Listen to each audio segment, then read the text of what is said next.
Imagine I told you that whatever date it is for you tomorrow, the sun is not going to rise. And let's assume that you trust me 100%. So will you be surprised? Well, yes, you will be surprised. But the question is, how much?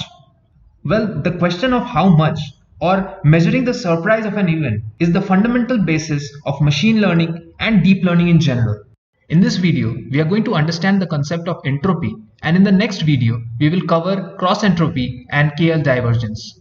But before understanding entropy, we need to understand what is information and surprise in information theory. Remember in the start I asked you a question? If I tell you that tomorrow the sun is not going to rise, will you be surprised? The real question here is not whether you will be surprised or not. The real question is how much. So let's realize this by taking two events. One where the sun is going to rise tomorrow and one where it is not. In the first case, when the sun doesn't rise, we will be highly surprised. But when it rises, obviously we will not be surprised. And this actually forms the base of what we are going to do in this particular video. So in the first case, we were very surprised because the probability of the event happening was very less, and vice versa. Now, when I told you that the sun is not going to rise tomorrow, did I give you more information or less information? Well, just think in real life. If I see you and tell that tomorrow we are going to have a sunrise, does that add any information to you? Well, obviously not, it doesn't. The reason is we are all accustomed to the fact that tomorrow we are going to have a sunrise. But when I told you that we are not going to have a sunrise, that is actually when I gave you a lot of information. Here, it is important to see the correlation. Whenever I give you an information that has a lot of surprise, it is something that is having a very low probability, and vice versa. And it is also true that when the surprise element is high, the information given is also high. Now all we need to do is to quantify the amount of information, and that is done by taking the negative log of the probability of the event. So formally stating, the amount of information conveyed is the negative log base 2 of the probability. I'll tell you the reason behind log base 2 in a second. Let us now understand this using numbers, and this concept of information is very important for building the foundation of entropy, cross entropy, and the whole of deep learning in general. Let's take the simplest example possible, which is of a coin, but this time a biased one. So a biased coin is such that it has two sides made of different materials, and the probability of getting heads is 0.9 and the probability of getting a tail is 0.1. So if I toss the coin and tell you that I got tails, how much information did I convey to you?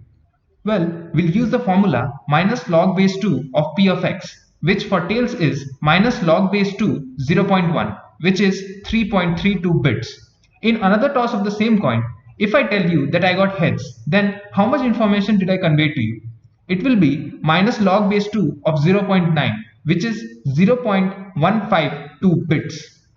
So what I actually wanted to show you that a more probable event, which is heads, gives lesser information. Now coming to the question of why I used log base 2. Well, in Shannon's information theory, from which the concept has been taken, he mostly used base 2. And the information is then measured in bits. You can also use natural logarithm with base e. It will give you information in terms of nats. You can also use base 10 and it will be called bands. To actually visualize how probability affects the amount of information, we have plotted p in the x-axis and negative log base 2 p in the y-axis. You can see clearly from the graph as to how the probabilities close to 0 give so much information, and probabilities close to 1 do not give a lot of information. So if an event happens which is next to impossible, like the sun not rising, it will give you a large amount of information. And an almost certain event like sun definitely rising tomorrow will give you very little information. So now I think it's time to introduce the concept of entropy. So what is entropy? Well, the definition given by Shannon is something overwhelming for a beginner, and I will explain it in detail, but this is how it goes. So according to Shannon, the entropy of a random variable is the average level of information, surprise or uncertainty inherent in the variable's possible outcomes.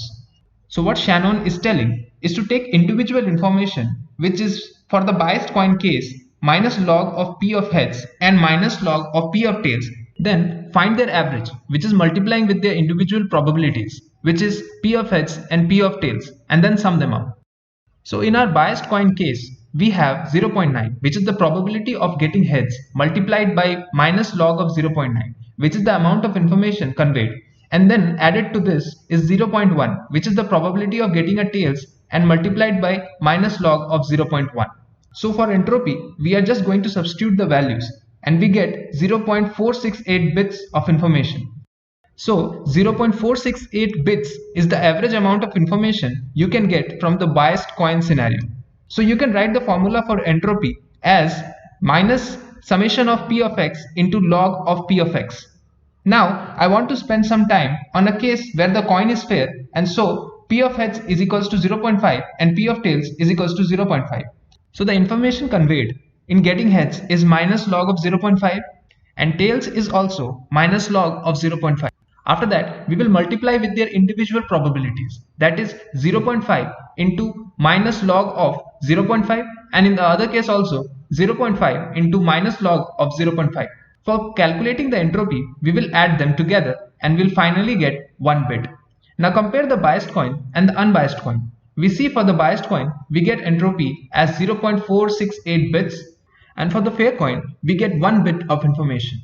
Now, if we just assume a general case where the probability of getting heads is not 0.9 or 0.1 but just x, and the probability of getting tails is 1 minus x, we can plot the graph of entropy versus x. So this is the graph.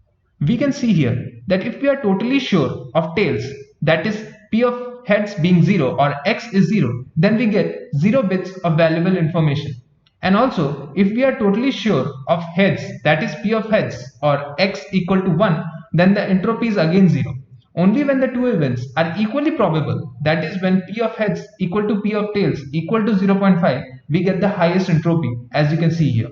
So we can say if the events follow a uniform distribution, in the fair coin case, the entropy is going to be high. The farther we move away from the uniform distribution, the lower is the entropy.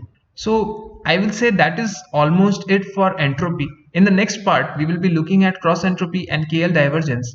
And I also want to mention that I will be making one video where I will be going very deep into these concepts, and we will be solving examples and also writing some code based only on these concepts of entropy, cross entropy and KL divergence.